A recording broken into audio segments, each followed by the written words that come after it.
Building an observatory like the James Webb Space Telescope, you want to make sure all the pieces fit together correctly.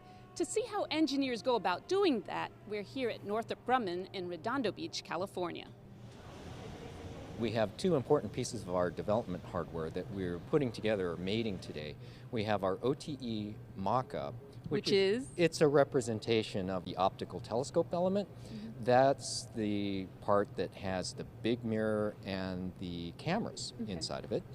And we're putting it together with the integrated validation article. That's really just the sunshield membranes attached to the space vehicle and the spacecraft part of it. How difficult is this process? I mean, you have a crew of, what, nine people here? That's right, that's right. We have 9 highly trained, highly skilled personnel here. The OTE mock-up weighs about 5,600 pounds, and we need to lift it very carefully so that we don't end up lifting it off level or having it swing uncontrollably. And we've got a couple of key pieces of equipment that are in the load train, that's between the hook of the crane and the actual thing that we want to lift, that are important to give us the information we need to do that lift safely.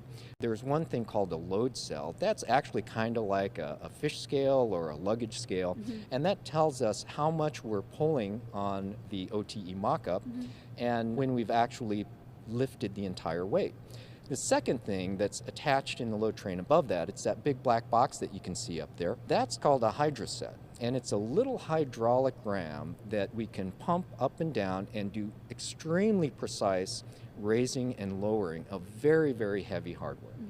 Now, this isn't exactly just like putting a couple of Lego pieces together. Your precision you mentioned, how precise do you have to be? Right. Well, the interfaces that we're putting together are accurate to a few thousandths of an inch. We've got a little more leeway here with this development hardware, but still the overall process is the same and the care that we take to put them together is exactly the same. So where are we now? Well, we're right next to the spacecraft bus. It's called a bus because it carries the telescope and everything else, so it's a spacecraft bus. This is our mock-up representation of the bus, and we have in it one of our telescopic mid-booms that's built by Astro Aerospace.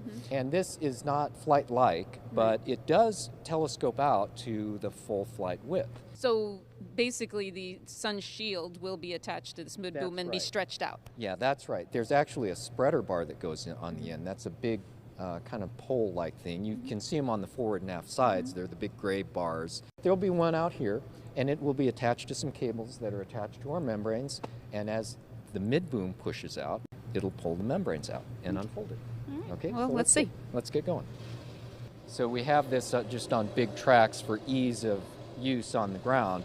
We don't need to actually have it deploy in a flight-like manner. We're just trying to get the motion correct so that we can check out our membrane.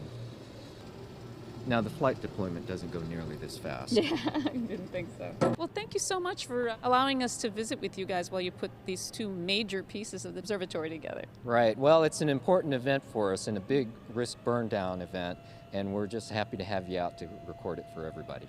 The next step is for the sides of the sun shield to be folded up all around this telescope mock-up that I'm in to make sure that everything's in place during launch.